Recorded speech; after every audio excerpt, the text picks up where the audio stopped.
Everyone. तो आप सभी कैसे हैं? सभी को हरे कृष्णा, राधे राधे। जैसा आप सभी को पता है कि हम डेली अपना प्रैक्टिस सेट लेकर चलते हैं, तो ये हमारा 6 to 8 का एसएसटी का प्रैक्टिस सेट चल रहा है। इसके पहले हमने आपको 3 पेपर सॉल्व करा दिया है, 2011 का, ठीक है, और 2012 का। 2012 में आपको 2 बार पेपर हुआ था, वो दोनों पेपर, और 2011 का 1 बार पेपर हुआ है वो, ये दोनों मिला के हमने 3 पेपर सॉल्व करा दिया है। आज आपका चौथा पेपर चलेगा, ठीक है। तो ये आज हमारा चलेगा 2013 का पेपर, और ये पेपर आपका 28 जुलाई 2013 को हुआ था। तो चलिए हम क्वेश्चन नंबर 1 से स्टार्ट करेंगे। जैसे आप सभी को पता है कि जो हमारे पुराने बच्चे हैं उन्हें पता है कि पेपर हम क्वेश्चन कैसे कराते हैं।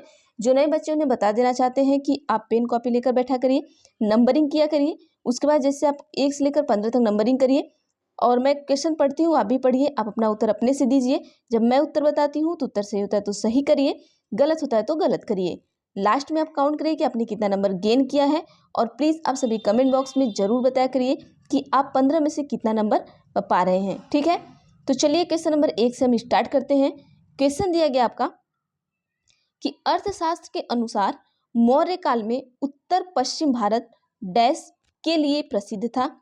ऑप्शन ए है कपास, बी है सोना एवं बहुमूल्य पत्थर, सी है चांदी एवं तांबा, डी है आपका कंबल। तो आप सभी उत्तर दीजिएगा कि कौन सा उत्तर सही होगा। ये देखिए आपके उत्तर क्वेश्चन में 4 ऑप्शन है, चारों ऑप्शन में से आपके एक ऑप्शन सही होंगे। तो आप सभी बताइएगा कि कौन सा ऑप्शन सही होगा। तो देखिए अर्थशास्त्र के अनुसार जो मौर्य काल था हमारा, उसमें उत्तर पश्चिम भारत में वो जो उत्तर पश्चिम भारत था वो किसके लिए प्रसिद्ध था, ये पूछा गया है। तो देखिए जो हमारा उत्तर भारत था वो सबसे ज़्यादा कंबल के लिए प्रसिद्ध था। तो ऑप्शन नंबर डी सही करिएगा। चलिए थोड़ा इसका एक्सप्लेनेशन देख लेते हैं, ठीक है। देखिए जो हमारा अर्थशास्त्र है उनके अनुसार मौर्य काल में क्या था कि उत्तर पश्चिम भारत, मतलब उत्तर पश्चिमी जो सीमा प्रांत है आपका, वहाँ पर कंबल निर्माण के लिए क्या था, बहुत ज़्यादा प्रसिद्ध था। और इन कंबलों को क्या कहा जाता था, भिंगिसी कहा जाता था। क्या कहा जाता था, भिंगिसी। ये भी क्वेश्चन पूछ सकता है कि अर्थशास्त्र के अनुसार जो मौर्य काल में उत्तर पश्चिम भारत जो कंबल के लिए प्रसिद्ध है, तो उस कंबलों को हम क्या कहते हैं, तो उन कंबलों को हम भिंगिसी कहते हैं। ये याद रखिएगा। क्वेश्चन नंबर 2 पर चलते हैं हम। क्वेश्चन नंबर 2 है, 1 मिनट बड़ा कर लेते थोड़ा, कि एम्फोरा एक था। ऑप्शन ए है इटली का सिक्का, बी है लाल चमकदार बर्तन, सी है लंबा एवं दोनों तरफ हत्थे लगा जार, डी है छिद्रयुक्त बर्तन। देखिए एम्फोरा क्या है आपको बताना है, तो उत्तर बताइएगा क्या होगा आप सभी।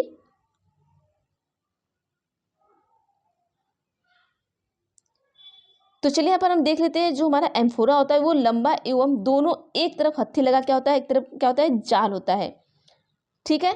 लंबा भी होता है और दोनों तरफ हत्थे लगा जार होता है। ये जैसे कि होता है ना, जैसे कि अब ये इस तरीके से ये जार हो गया, यहाँ पर ये हत्थे लगे हुए हैं इस टाइप से, तो इसी को एम्फोरा कहते हैं। चलिए नेक्स्ट क्वेश्चन पर चलते हैं हम। क्वेश्चन आपका है कि रोमन साम्राज्य में काली मिर्च की इतनी मांग थी कि इसे डैश डैश नाम से बुलाते थे। किस राज्य में, रोमन साम्राज्य में, ठीक है। ऑप्शन ए है काला जादू, बी है काला ताबीज, सी है काला पत्थर, डी है काला सोना। तो बताइए, देखिए कितने इंटरेस्टेड क्वेश्चन आ रहे हैं। जो रोमन आपका साम्राज्य था उसमें जो काली मिर्च थी, वो पूछ रहा है कि काली मिर्च को इतनी ज़्यादा मांग थी कि उसको एक अलग नाम से ही पुकारते थे।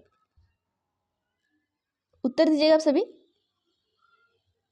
तो देखिए इसे हम जो पुकारते थे वो काला सोना से पुकारते थे। तो ऑप्शन नंबर डी सही होगा। नेक्स्ट पर चलते हैं, इसका भी हम एक्सप्लेनेशन देखेंगे। देखिए क्योंकि ज़रूरी नहीं है कि जो चीज़ें हमें पूछी गई है वही पूछी जाए, इसके अंदर से भी कुछ अलग चीज़ें पूछी जा सकती हैं। जैसे रोमन साम्राज्य हुआ था, वहाँ पर क्या था कि काली मिर्च को हम क्या कहते थे, काला सोना कहा जाता था। अब रोमन मतलब यवन, वहाँ के जो लोग थे उन लोगों के द्वारा इसे क्या किया जाता था, बहुत ज़्यादा प्रयोग किया जाता था। और ये प्रयोग होने के कारण इतना ज़्यादा इसे यवन प्रिया भी कहा जाता था। अब ये भी पूछ सकता है कि जो रोमन साम्राज्य के लोग थे काली मिर्च को बहुत ज़्यादा प्रयोग करते थे, तो बहुत ज़्यादा प्रयोग करने के कारण इसका नाम क्या था, तो यवन प्रिया था। ये भी आप बता सकते हैं, ठीक है। एक क्वेश्चन ये भी याद रखिएगा। क्वेश्चन 4 आपका है किरहट चरखे एवं आग्नेय यात्रों का आविष्कार डैश डैश में हुआ। ऑप्शन ए है प्रागैतिहासिक काल, बी है प्राचीन काल, सी है मध्यकाल, डी है आपका आधुनिक काल। तो उत्तर दीजिए क्या होगा। देखिए आपको 4 ऑप्शन मिले हैं, चारों में से एक ऑप्शन सही होगा। आप अपना ऑप्शन चूज करिए, मैं उत्तर बताऊंगी, उत्तर सही होगा तो सही कर लीजिएगा, गलत होता तो गलत काट लीजिएगा। उसके बाद लास्ट में आप काउंट करके प्लीज़ आप सभी कमेंट में कमेंट बॉक्स करके बताया करिए, ठीक है। तो चलिए देख लेते हैं इसका जो सही उत्तर होगा ऑप्शन नंबर सी होगा, मध्यकाल उसे हम कहेंगे, ठीक है। आग्नेय शास्त्रों का जो आविष्कार किसमें हुआ था, मध्यकाल में हुआ था। नेक्स्ट क्वेश्चन पर चलते हैं। क्वेश्चन है कि निम्नलिखित में से किस दिल्ली के सुल्तान की प्रशंसा में एक संस्कृत प्रशस्ति पाया गया है।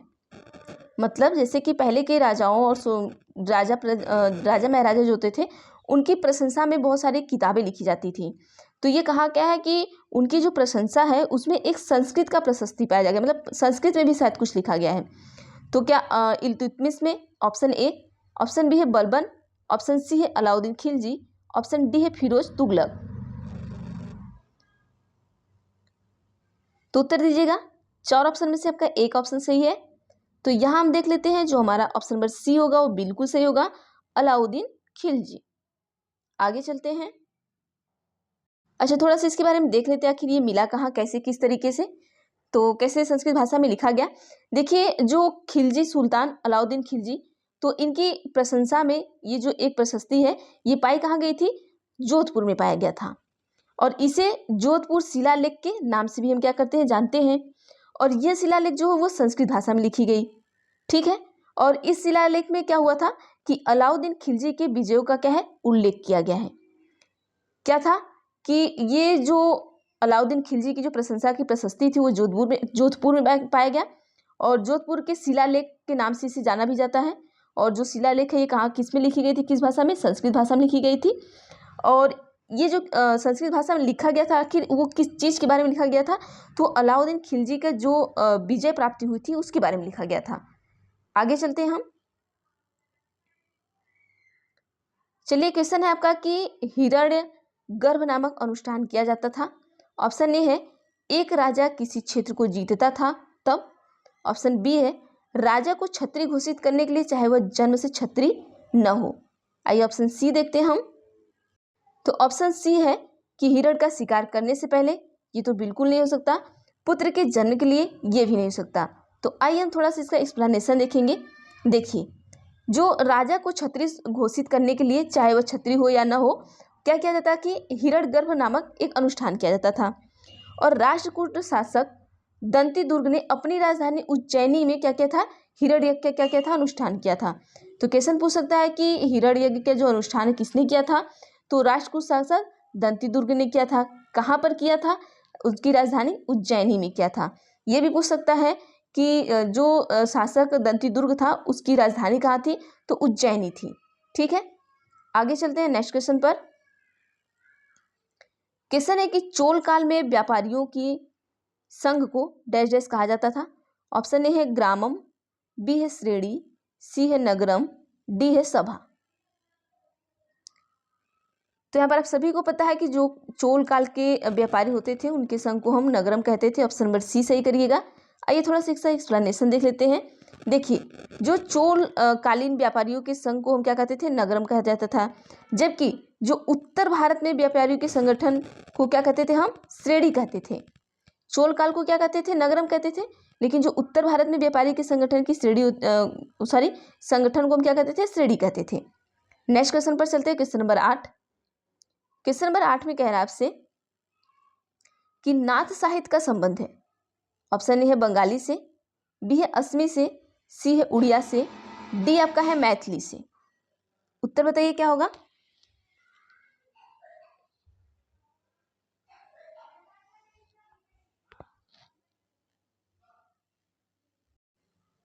तो देखिए जो नाथ साहित्य का संबंध है वो हमारा बंगाली से है। ऑप्शन नंबर ए सही होगा, ठीक है। थोड़ा सा हम देख लेते हैं इसके बारे में कि आखिर है ये क्या। देखिए यहाँ पर होता क्या है कि जो नाथ साहित्य का संबंध है वो बंगाली भाषा से है। और नाथ संप्रदाय से संबंधित साहित्य को हम क्या कहते हैं, नाथ साहित्य के नाम से जाना जाता है। और नाथ संप्रदाय की जो स्थापना है वो नाथ मुनि मत्स्येंद्र नाथ ने की थी। किसने की थी? मत्स्येंद्र नाथ ने की थी, और वो क्या थे? नाथ मुनि। ठीक है, इसकी स्थापना पूछ सकता है यहाँ पर। अगले क्वेश्चन पर चलते हैं। ओह शिट, एक सेकंड रुकिएगा। चलिए क्वेश्चन नंबर 9 देखते हैं हम। क्वेश्चन नंबर 9 है आपका कि खान अब्दुल गफ्फार खान ने उत्तर पश्चिम सीमांत प्रांत में शक्तिशाली अहिंसक आंदोलन चलाया जिसे डैश के रूप में जाना जाता है। ऑप्शन ए है राम रहीम आंदोलन, बी है खिलाफत आंदोलन, सी है खुदाई खिदमतगार आंदोलन, डी है फख्तून आंदोलन। उत्तर बताइएगा कि क्या होगा आप सभी। देखिए यहाँ पर आपका ऑप्शन नंबर जो सी है वो बिल्कुल सही हो जाएगा। इसे क्या कहते हैं? खुदाई खिदमतगार आंदोलन। थोड़ा सा इसके बारे में हम डिटेल जानेंगे।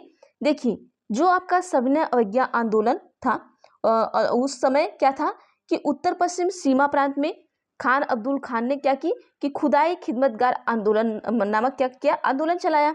अब इस आंदोलन की आंदोलनकारी को क्या कहते थे? लाल कुर्ती दल के नाम से जाना जाता है। तो पूछ सकता है कि जो खान अब्दुल गफ्फार ने खुदाई खिदमतगार नामक आंदोलन चलाया था, तो इस आंदोलन के जो आंदोलनकारी हैं उसको हम किस नाम से जानते हैं? तो उसे लाल कुर्ती दल के नाम से जानते हैं, ये याद रखिएगा। नेक्स्ट पर चलते हैं हम। क्वेश्चन नंबर 10 है आपका कि कांग्रेस द्वारा पारित पूर्ण स्वराज, एक सेकेंड, अब तो उत्तर आप लोगों ने देख ही लिया होगा। पूर्ण स्वराज 1929 के लिए संघर्ष का प्रस्तावना के बाद डैश डैश को स्वतंत्रता दिवस मनाया गया। तो आप सभी को पता है कि 26 जनवरी 1930 को। ऑप्शन नंबर बी सही करिएगा। नेक्स्ट क्वेश्चन पर चलते हैं हम। क्वेश्चन है कि बिग बियर एक उदाहरण है। ऑप्शन ए है कि आकाशगंगा का, बी है नक्षत्र मंडल का, सी है तारा का, डी है गैलेक्सी का। तो क्या होगा आप सभी बताइएगा। तो देखिए, जो बिग बियर होता है वो हमारे नक्षत्र मंडल का एक उदाहरण होता है। तो ऑप्शन नंबर बी सही करिएगा। नेक्स्ट पर चलते हैं हम। क्वेश्चन आपका है कि पृथ्वी से चंद्रमा का केवल एक ही भाग दिखाई पड़ता है क्योंकि। ऑप्शन ए है चंद्रमा का दूसरा भाग केवल दिन के समय पृथ्वी की ओर होता है। ऑप्शन बी है चंद्रमा का दूसरा भाग केवल अमावस्या को पृथ्वी की ओर होता है। ऑप्शन सी है चंद्रमा का पृथ्वी की ओर चक्कर लगाने में तथा अपने अक्ष पर घूमने में समान समय लगता है। ऑप्शन डी है आपका कि चंद्रमा को अपने अक्ष पर एक चक्कर लगाने में 1 प्रकाश वर्ष लगता है। तो उत्तर बताइएगा क्या होगा।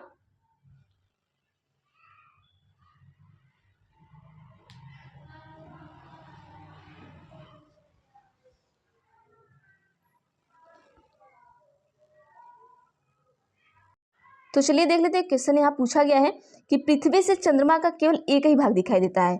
तो यहाँ पर इसलिए दिखाई देता है, ऑप्शन नंबर सी सही करिएगा, क्योंकि जो चंद्रमा का पृथ्वी की ओर चक्कर लगाने में तथा अपने अक्ष पर घूमने का जो समय होता है कैसा होता है?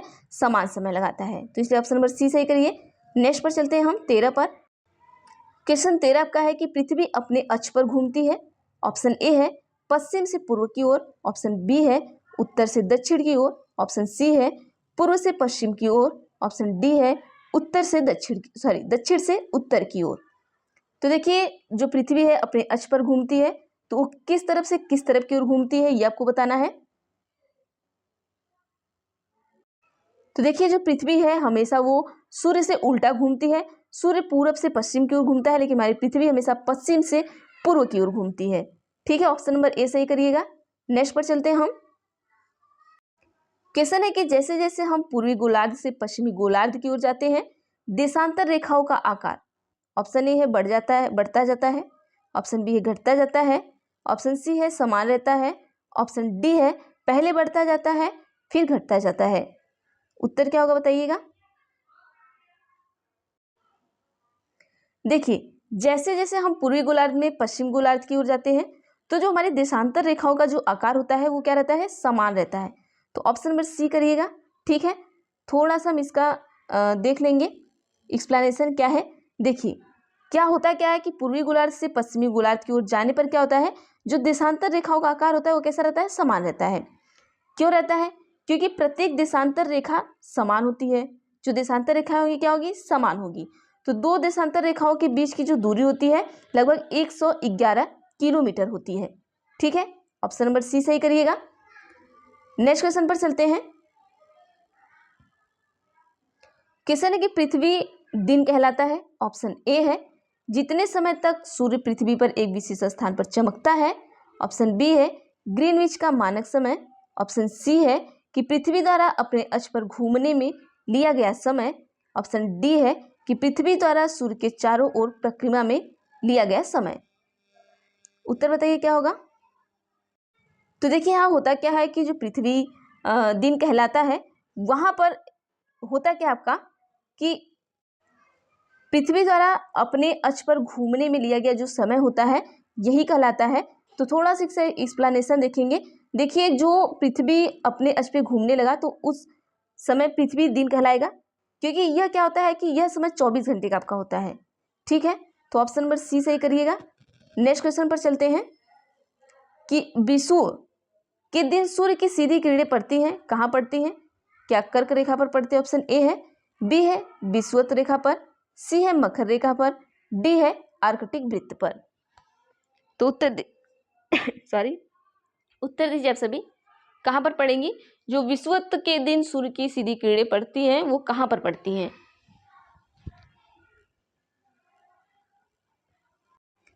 तो देखिए ये पड़ती कहाँ पर है? ये विषुवत रेखा पर पड़ती है। तो ऑप्शन नंबर बी सही करिएगा। थोड़ा सा हम इसका एक्सप्लेनेशन देखने की कोशिश करेंगे आखिर दिया क्या इसमें। देखिए होता क्या है कि विषुव के दिन सूर्य की किरणें क्या होती हैं? विषुवत रेखा पर क्या पड़ती हैं? सीधी पड़ती हैं। क्वेश्चन ये भी उठा सकता है यहाँ से कि विषुवत रेखा पर किस दिन सूर्य की किरणें क्या पड़ती है? सूर्य की किरणें क्या पड़ती है? सीधी पड़ती। तो विषुव के दिन पड़ती है। ये कब होता है? ये 21 मार्च एवं 23 सितंबर को विषुव की स्थिति होती है। और इस कारण क्या होता है कि 21 मार्च और 23 सितंबर को दोनों गोलार्ध में और दिन और रात बराबर होता है। ठीक है, दोनों गोलार्ध में, दोनों गोला में, जिससे कहते हैं ना कि आप किस गोला के हैं, तो इसी तरीके से वहाँ पे दोनों गोले में क्या होता है? दिन और रात बराबर। आप गोला मत समझिएगा, गोलार्धों में मत समझिएगा। ठीक है, वो मुझे पीके वाला गोला याद आ गया कि ये अपना गोला नहीं है, किसी और का गोला है। चलिए क्वेश्चन नंबर 17 पर चलते हैं। 17 है कि अटलांटिक महासागर में अनेक पोताश्रय एवं पतयन है क्योंकि ऑप्शन है संयुक्त राज्य अमेरिका एवं यूरोप के बीच भारी मात्रा में समुद्री व्यापार होता है। ऑप्शन बी है कि अटलांटिक महासागर में मत्स्य उपयोग विकसित है। ऑप्शन सी है कि अटलांटिक महासागर की तटरेखा अधिक दंतुरित है। ऑप्शन डी है कि अटलांटिक महासागर की तटरेखा अधिक छिछली है। तो उत्तर बताइएगा कि जो अटलांटिक महासागर में है उनके अनेक पोताश्रय एवं पतन है, क्यों है, ऐसा क्यों होता है? तो देख लेते हैं। ऐसा इसलिए होता है क्योंकि जो अटलांटिक महासागर की तट रेखा है वो अधिक दंतुरित होती हैं। तो ऑप्शन नंबर सी सही करिएगा। नेक्स्ट पर चलते हैं। क्वेश्चन आपका है कि दुनिया की सबसे लंबी पर्वत श्रेणी श्रृंखला कौन सी है? ऑप्शन ए है हिमालय, बी है रॉकी, सी है एंडीज, डी है आल्प्स। तो दुनिया की सबसे लंबी पर्वत श्रृंखला पूछा गया आपसे, ये बताना है। उत्तर दीजिएगा। देखिए दुनिया की सबसे लंबी पर्वत श्रृंखला जो होती है वो आपकी एंडीज होती है। ठीक है, थोड़ा सा हम एंडीज के बारे में देखेंगे। ऑप्शन नंबर सी सही करिएगा। देखिए दुनिया की सबसे लंबी पर्वत आप सभी को पता है, पर्वत की जो श्रृंखला है वो एंडीज की है और यह दक्षिण अमेरिका में स्थित है कहाँ? ये जो पर्वत है ये दक्षिण अमेरिका में है। तो इसकी जो लंबाई है वो लगभग 7200 किलोमीटर है, मतलब 7200 किलोमीटर। देखिए जब आप पहाड़ देखेंगे तो आप जैसे जैसे जाएंगे पहाड़े ऐसे ऐसे जाते रहते हैं, तो ये जैसे बढ़ते रहते हैं, मतलब कितने डिस्टेंस तक ये गए हैं वो चीज़ें यहाँ पर बताई गई है। 19 पर चलते हैं हम। 19 है कि भारत में उष्णकटिबंधीय वन वर्षा पाए जाते हैं। ऑप्शन ए है मध्य प्रदेश में, बी है हिमाचल प्रदेश में, सी है अंडमान निकोबार द्वीप समूहों में, डी है राजस्थान में।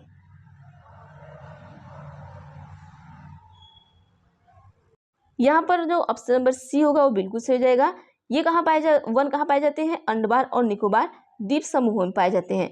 चलते हैं हम अपने लास्ट क्वेश्चन पर। अब क्वेश्चन आपका है कि लौटते मानसून के समय आर्द्र पवनें होती हैं। ऑप्शन ए है घाटी से मृदा की ओर, बी है स्थल से समुद्र की ओर, सी है समुद्र से स्थल की ओर, डी है पठार से मैदान की ओर।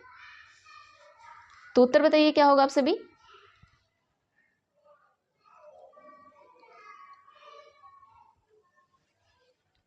तो देखिए यहाँ पर क्या होता है कि जो लौटते मानसून होते हैं, मानसून के समय जो आर्द्र पवनें बहती हैं, वो पवनें आपकी